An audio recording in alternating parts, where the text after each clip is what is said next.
27 तारीख को सोमलाल राठौड़ जामगांव कांकेर के रहने वाले हैं। इनके पिताजी की मृत्यु हो गई थी।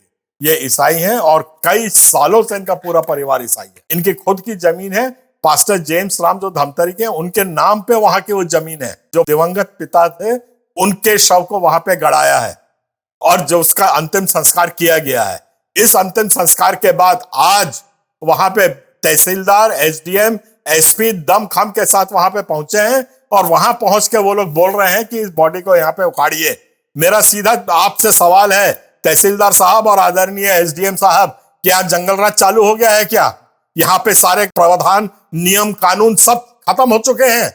संविधान नाम की कोई चीज रह नहीं गई है। आपने कैसे कह दिया कि अतिक्रमण की जमीन है वो? आपने उसकी नाप कराई थी? किस दिन तारीख को नाप कराया था? किस तारीख को वो देखी गई थी कि वो जमीन पे अतिक्रमण है? अतिक्रमण की आपके पास कोई शिकायत है? इस किस्म से आप किसी भी एक समाज के ऊपर प्रताड़ना करना छोड़ दीजिए। ये अब समाज जाग गया है, रोज यहाँ पे हमले हो रहे हैं और इस किस्म के हमले अब हम और बर्दाश्त नहीं करेंगे। वो जमीन हमारी है और उस जमीन पे हमने गाड़ा है। मेरे जमीन के जो सिविल राइट्स है वो बिल्कुल बरकरार है। मैं अपनी जमीन का कैसे भी इस्तेमाल कर सकता हूं। आप कौन होते हैं उसको खोदने वाले और निकालने वाले? आपसे भीड़ नहीं संभल रही है तो काम छोड़ दीजिए, नौकरी छोड़ दीजिए और जो अपना काम कर सकता है उसको वहां पे नौकरी लगाइए। ये भीड़ तंत्र नहीं चलेगा इस देश में। अगर हमारे मुख्यमंत्री जी और हमारे आदरणीय होम मिनिस्टर साहब, ये लोगों का अगर यही हिंसा की मंशा है तो हमें स्वीकार है। अभी हमें जो शिकायत मिली है कि वो गांव में ये बोल रहे हैं और तहसीलदार, एसडीएम बोल रहे हैं कि आप शव को खोल के निकालिए, 55 किलोमीटर दूर चरामा में लेके जाए। किस कानून के तहत हम उसको दूसरी जगह ले जाकर करेंगे? कौन सा कानून हमको ऐसा अधिकार देता है कि आप किसी के शव को खोद के निकाल देंगे? एग्ज्यूम करना है तो एग्ज्यूम करने का ऑर्डर दीजिए, हम चैलेंज करेंगे आपको। सुप्रीम कोर्ट जाना पड़ेगा, हाई कोर्ट जाना पड़ेगा, वो सब करेंगे। पिछली बार एक बार बच गए थे आप लोग, मैंने भी छोड़ दिया था, मैंने कहा चलो नहीं करेंगे। इस बार आप उसको एग्ज्यूम करके देखिए।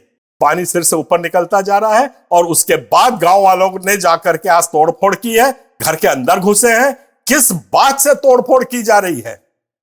मैं अपनी जमीन पे अपने शव को गाड़ रहा हूं तो आप मेरे घुस पे जाकर तोड़ देंगे और कलेक्टर और सब वहां के जो एसपी है वो सब बैठे रहेंगे।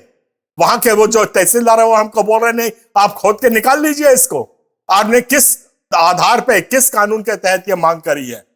हमारी मांग है छत्तीसगढ़ क्रिश्चियन फोरम कोई सोता नहीं रहेगा और कोई छोटे संगठन नहीं है। आपको बता रहे हैं, हम भी हजारों की संख्या में वहां लोगों को मोबिलाइज करेंगे। हम लोग भी जाकर के वहां गांव में खड़े होंगे। आप हमारे अधिकारों को रोकने की कोशिश ना करें।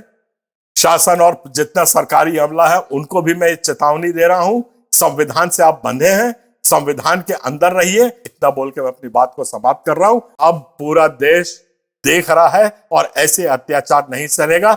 आपसे संभालते बनेगा तो संभाल लीजिए। आप सबको जय जोहार, जय छत्तीसगढ़।